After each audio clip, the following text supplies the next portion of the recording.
Hey, Clyde, I just wanted to ask what this offseason's been like for you and why you decided to join the Chiefs again. Man, honestly, this off season has been it's been nice. I've been kind of finishing some stuff with wedding planning and my fiance. Been able to kind of do some stuff around my yard, a lot of fishing, tree cutting, stuff like that, a lot of maintenance, and really just being able to look back at a lot of things, have conversations just across actually becoming a free agent. It was a different experience at first, and then just being able to kind of hear, kind of ping pong some things off different people, ping pong different situations, think about what possibly could be your future, and then you make the best decision for you. So obviously, that was that decision was to come back home to the Chiefs and keep things going in a direction that was trending in a positive direction. Let's go next to Sam McDowell. Go ahead, Sam. Hey, Clyde. Wondering, there was a video that showed you pretty emotional after the Super Bowl that we saw, about a month or so ago. I wonder if you could, besides just winning the Super Bowl itself, what led to those emotions for you? Oh man, I mean it was obviously the kind of the obvious experience of not being in the game to the prior year. I even seen a couple tweets about that, and that's kind of just hitting the nail on the head. Just the things that I did prior to the game last year, being able to work back for some things, being able to get back practice for the Super Bowl, and kind of not necessarily know, but feel like you have that chance to dress, and just have that opportunity not given to you right before the game, and then everything comes back full swing, and you have the year where you get actually called up certain games, make plays, do those things that show kind of my resiliency and who I am as a person. And I really didn't bat an eye towards a lot of things. The only thing I wanted to do was play football, and those things. When I did get the opportunity to play football, it showcased, and it propelled us in situations that kind of got us on that right direction. Just like the New England game, being able to kind of, everything just kind of felt like we were in a muggy situation. But from that point, it's just kind of like, we started to excel, and that's why I'm here. Let's go next to Matt Derrick. Go ahead, Matt. Hey, Clyde, congratulations on the deal, man. Thank you so much. I got two questions for you. First, you mentioned the free agent process. What was it like going through that? And ultimately, what you call KC home? What made you want to stay in Kansas City? Man, just the free agency process at first. Initially, I wouldn't necessarily say it's slow, but it's different. I mean, it's something like I never experienced that. It's not like high school recruiting. It's not like college. It's not. It's a completely different outtake on things. You're able to reach out if you want to. They're able to reach out. But I really just took the time to enjoy winning the Super Bowl, and then you start getting little hits here and there from my agent. Obviously, just who's showing interest, the amount of teams. You start getting like little details on things that could have possibly happened during the season, or who were possibly looking at you. So you start looking at different situations, and then as a football player and a guy of the game, you start to you look at things. You look at draft. You look at how can I be used in this offense, or the same offense, or being additional to guys in a room, or guys who I would compliment. So in addition, like I said, that's just one of those things that I felt like this was the best place to kind of continue the role that I was going. Like I said, at the point last year, it was trending in an upward direction, showing the things that I needed to showcase in order to be the player that I felt, like that I was when I got drafted. So it's just one of those growing pains of the league. Going on year 5, still 24 years old, and to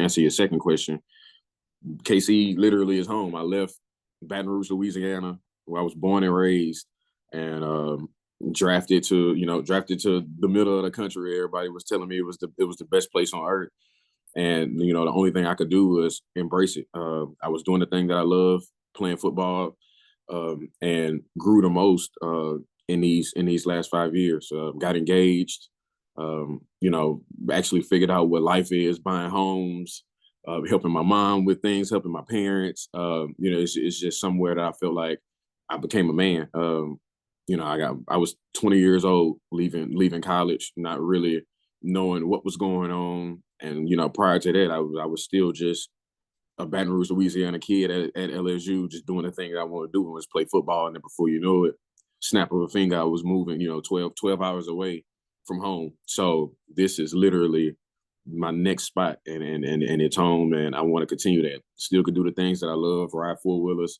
hunt, fish. It's kind of like that second sportsman paradise for me. And, it's even better that, I'm here doing the thing that I love, and it's playing ball. You have so much joy when you're talking about Kansas City being home, and obviously your teammates and coaches have always talked about just your attitudes and infectious and always positive. But you mentioned the tweets, and sometimes Chiefs fans have been hard on you. How do you kind of reconcile that? Man, it's just one of those things that you understand that everybody's passionate about the things that they love and the things that they watch. And a lot of it is pure emotion. I've said things, did things out of emotion at times of passion. And when you're looking at the screen or looking at, even nowadays, it's bets and the things that just go on with sports that's trending. I would say that's trending in the right direction, that helps us in a positive light. With that, it's kind of like heat of passion with a lot of things. They're all into it, and I'm not a real internet guy, so I mean, tweets come about, see whatever. I mean, I'm not saying that it's not things that you feel or that you see, but it's my profession. It's not like I'm not working on those things to do the right thing. I want to touch the ball touch the ball and score every single time I can, and I know if it's Pat throwing the ball or if it's a receiver catching the ball, we want to do the things that's 100% right every time. And it's the love, it's the actual beauty of the game that you don't really know what's going to happen, but you kind of take those punches, roll with it. It builds armor, and it lets you know that the fans in KC really really mean well, but it keeps you on your toes in order to keep things rolling, like winning Super Bowls. It's no mediocre thing. I'm not a shying away or shy of championships. Always kind of been on championship teams, and when I'm not in a championship, I'm usually very close. So it's just that thing that I carry on my shoulder that I want to continue to do, and be around championship team and championship staff. We got time for a couple more. We'll go Pete and then Adam. Go ahead, Pete. Brad, I'll have one more if you don't mind. Clyde, congratulations, like everyone has kind of said here. Going into this year, with the decline of the option, it did seem like there might have been some writing on the wall that this could be your last year. And I was wondering, did you feel that way kind of going into it? And if so, when did that maybe change for you? You said to yourself, maybe I could be back here next year?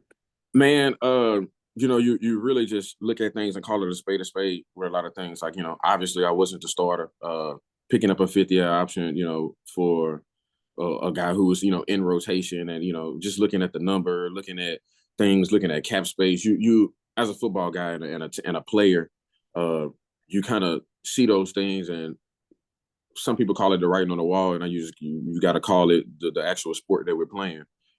That's the same way, Pat was doing ever to, at some point he knew he was going to have to rearrange some things in order to get, guys around that we feel like, we would need in order to win a Super Bowl. So, numbers are numbers. Things obviously change from, 2019 numbers to 2020 to all the way going into, 23, 24. So, I was fortunate enough. I'm a first round pick. Like I said, I was being able to, have a second spot called home.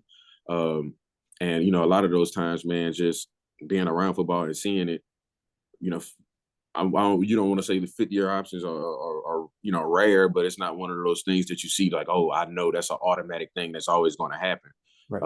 So I knew I was getting an opportunity to continue to play. That fourth year wasn't like I was getting cut. It was a next year's contract, which would have been this year. But I just knew I was, unless I knew, as long as I got the chance to put on a helmet, put on pads, I was going to have that opportunity to be able to showcase what I needed in order to be back on this team.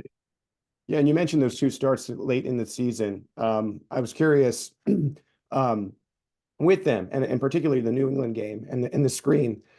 How big was maybe that play, that game for you to sort of reinstill confidence that, you know, I do have not that you were doubting, but I do have a strong role in this team? Yeah, man, the big thing about that game and the big thing about, you know, just I'll say that play, just going into it, I would say our offense was kind of in a stuttering position, and I felt like even during the game, everything was just kind of just like that stagnant. Like, man, the Chiefs really need to figure out who the hell they want to be and who they are. And man, just I feel like I tested myself. I've been in those hard games. I've been in situations, and I'm not the type to bat an eye. Some people, you know, I'm emotional about a lot of things, and then but like when I get in those situations, I'm just so blank faced and it's straightforward and knowing that the things that I want to do are things that I want to get done. I visualize it and I know, okay, this is things that we need to do in order to get my team up and rolling and get my guys, you know, there. And if, you know, having that start, and if I had to be that spark in that situation, I knew if it wasn't one play, it had to be multiple. And that's when I felt like I had that game in order to start stacking those things. And then from that point on, it just like, it was a never ending cycle. It was an avalanche, and we just kept rolling with those things. Everybody seen that we can catch the ball. Everybody seen that we can run the screens. Everybody seen that we can do those things in order to win the game in pressure moments and pressure situations, no matter the team, no matter the arena, the area. So I feel like that was one of those things that we needed. And yeah, I'll say it was a semi spark for me in those things of knowing, just get back to who you are.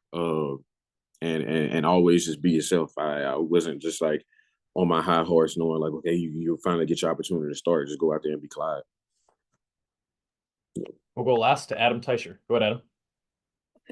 Hey, Clyde, you said a minute ago that you kind of looked around a little bit in free agency, but ultimately decided this was the best place for you. What made this the best place for you to continue your career? What factors went into that decision for you?